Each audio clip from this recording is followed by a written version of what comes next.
Hello students, आज के lecture में हमने बीए सेकेंड ईयर का जो सेकेंड पेपर है उसमें से टॉपिक लिया है नेशनल इनकम। नेशनल इनकम का मीनिंग और डेफिनेशंस हम लोग पहले डिस्कस कर चुके हैं प्रीवियस लेक्चर्स में। आज हम राष्ट्रीय आय की जो विभिन्न अवधारणाएं होती हैं उनको डिस्कस करेंगे।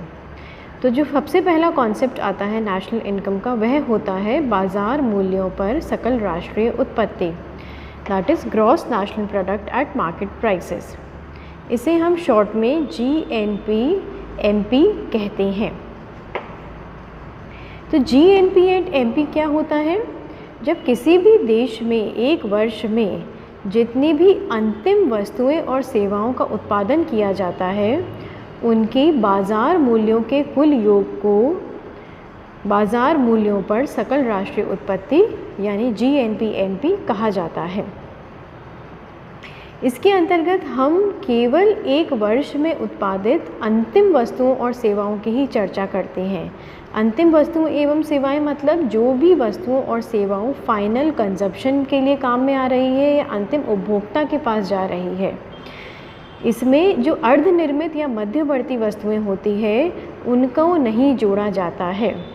इंटरमीडिएट गुड्स कौन सी होती हैं? वह वस्तुएं जिनको आगे दूसरी वस्तु का निर्माण करने में काम में लिया जा रहा है। फॉर एग्ज़ाम्पल हम लेते हैं कि गन्ना, अगर गन्ने को एज इट इज़ मार्केट में बेचा जाए और उसे उपभोक्ता खरीदे तो वह अंतिम वस्तु हो जाएगी। लेकिन अगर गन्ने को कोई दूसरा फैक्ट्री में बेचा जाता है और उसके बाद उस गन्ने को प्रोसेस कर गुड़ बनाया जाता है या चीनी बनाई जाती है तो वो गन्ना क्या हो गया? वो हमारी मध्यवर्ती वस्तु हो गई। और जो चीनी या गुड़ जो बन के तैयार हुआ है जिसको बाज़ार में बेचा जाएगा वह हमारी अंतिम वस्तु हो जाती है। तो GNP की गणना करने में हम केवल अंतिम वस्तुओं और सेवाओं को ही इंक्लूड करते हैं।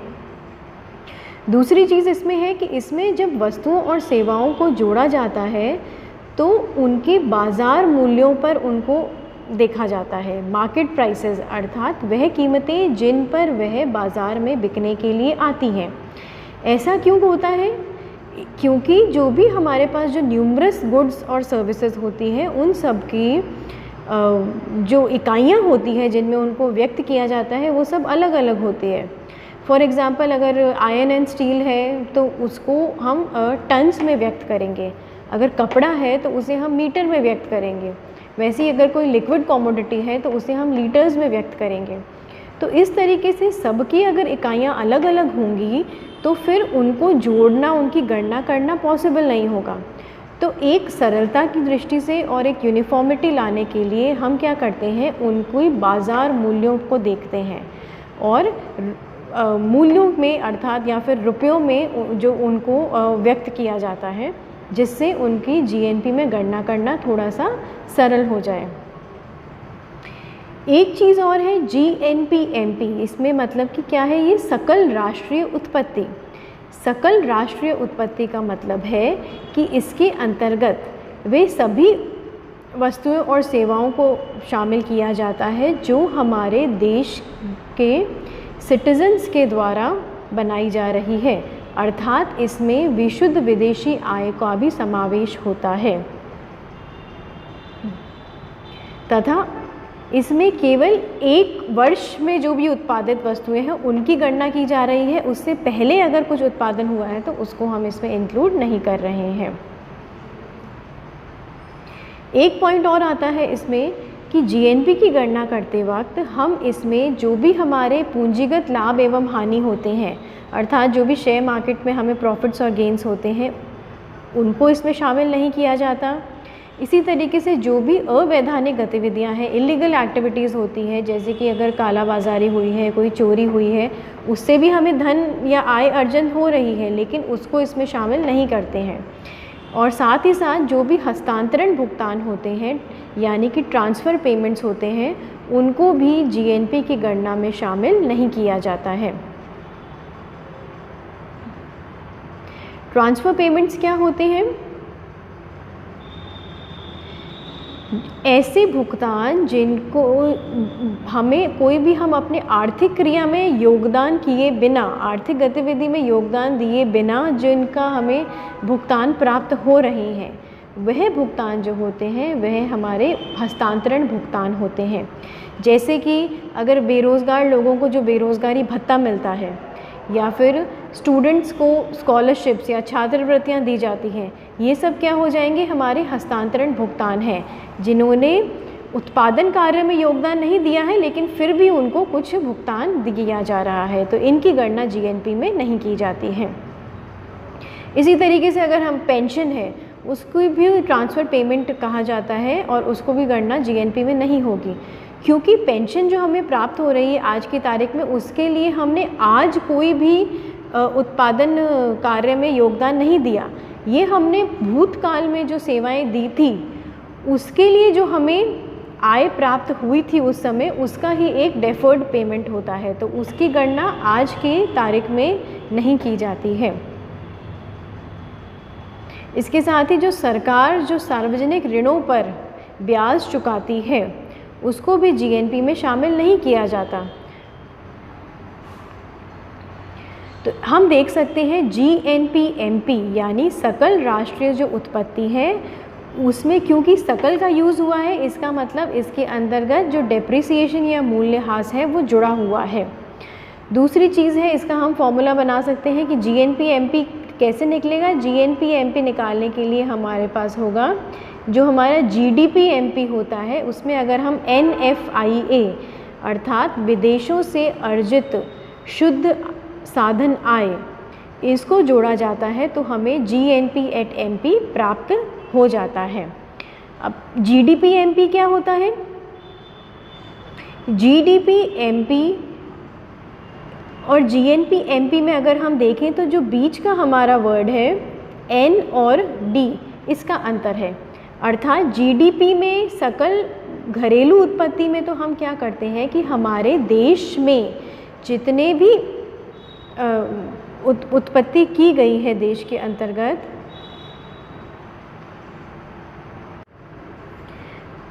NFIA या जो विदेशों से प्राप्त शुद्ध साधन आय है उसमें दो भाग होते हैं। पहला तो उसमें होता है कि जो भी हमने एम्प्लॉयज़ को कंपेंसेशन दिया है उसका जोड़ होता है।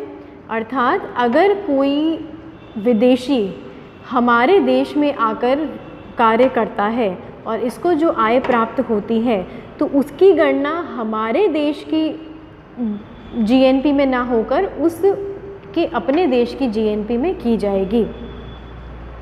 इसी तरीके से अगर सपोज़ कोई हमारे देश का डॉक्टर है या इंजीनियर है या टीचर है जो विदेशों में जाकर अपनी सेवाएं दे रहा है तो उसको जो आय प्राप्त होती है उसकी गणना हमारे देश की जीएनपी में की जाती है।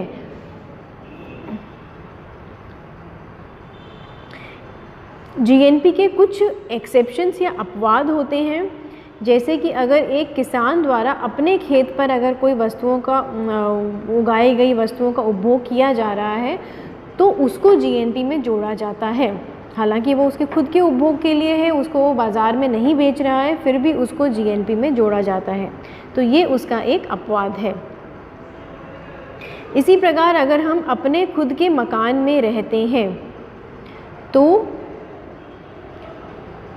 उसका भी किराया लगाकर जीएनपी में जोड़ा जाता है। किराया कैसे लगाया जाएगा? ये मानकर चला जाता है कि अगर ये मकान किसी को किराए पर दिया जा रहा है तो इसका कितना रेंट अर्न होगा, उसका एवैल्यूएट करके उसकी गणना जीएनपी में की जाती है। तो ये इसके दो अपवाद होते हैं। अगला कॉन्सेप्ट हमारा आता है जीडीपी-एमपी का, अर्थात बाज़ार कीमत पर सकल घरेलू उत्पाद। जो एमपी या मार्केट प्राइस है उसके लिए हम शॉर्ट में जो है छोटा एमपी लिखते हैं, और जीडीपी होता है ग्रॉस डोमेस्टिक प्रोडक्ट। जो पहला कॉन्सेप्ट था उसमें हमने क्या देखा था? ग्रॉस नेशनल प्रोडक्ट, और यहाँ पर हमने क्या देखा है? Gross domestic product.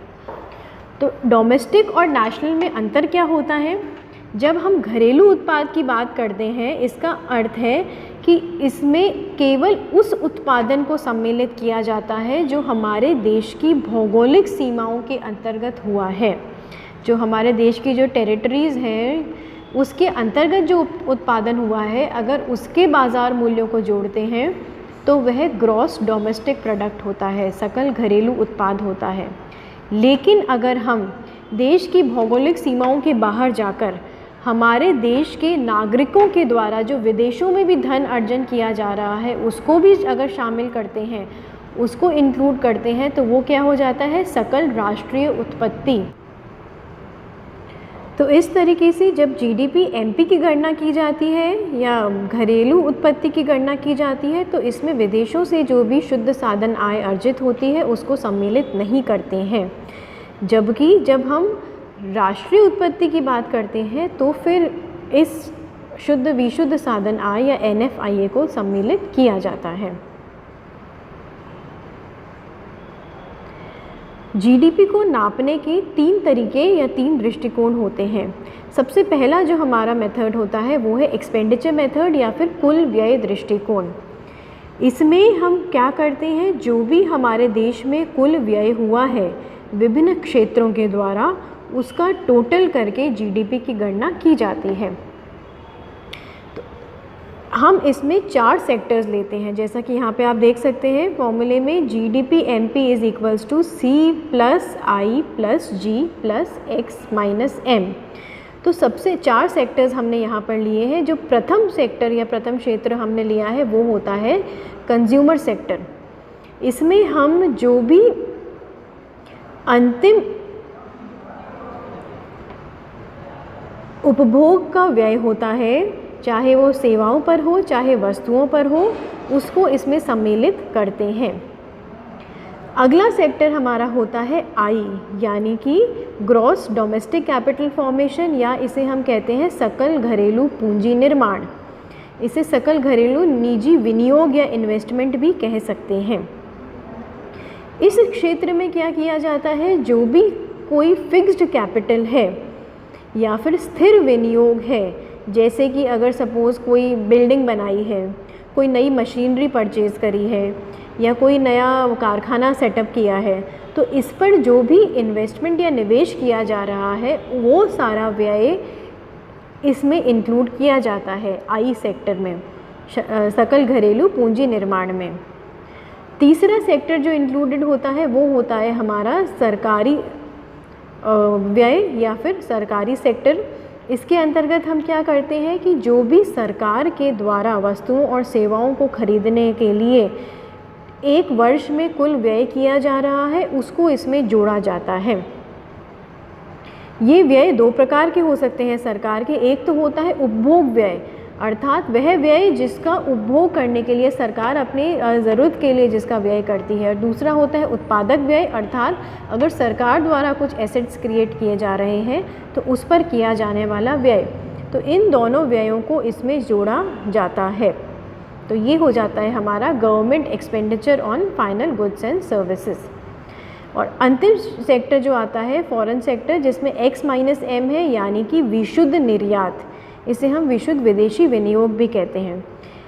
इसके अंतर्गत हम क्या करते हैं, जो भी हमारे निर्यात हैं उसमें से जो आयात होते हैं उनको माइनस करते हैं। निर्यात क्या होते हैं, जो हम हमारे देश से सामान दूसरे देशों को बाहर भेजते हैं, वो तो एक्सपोर्ट या निर्यात होते हैं। और जो दूसरे देशों से गुड्स हमारे देश में आती हैं उसे हम आयात या फिर इंपोर्ट्स कहते हैं।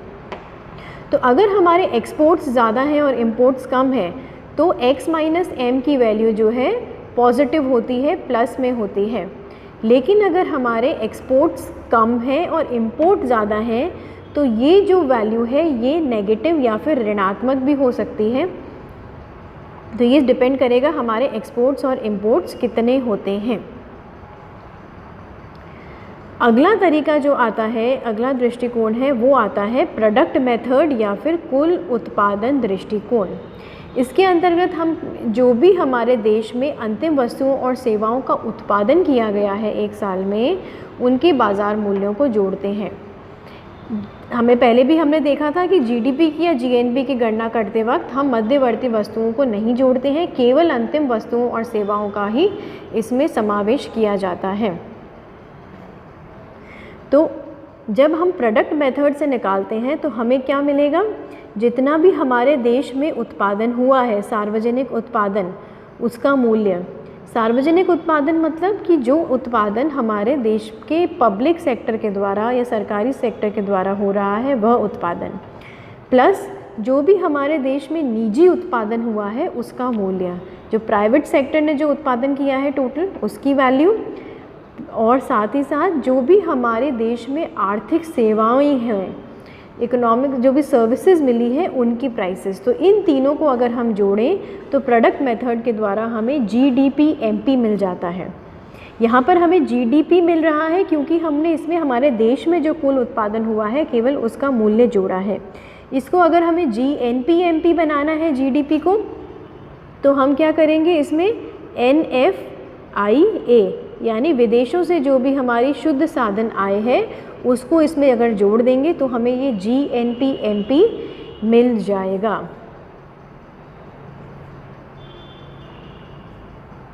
और अगला तरीका जो आता है वो आता है इनकम मेथड या फिर कुल आय दृष्टिकोण।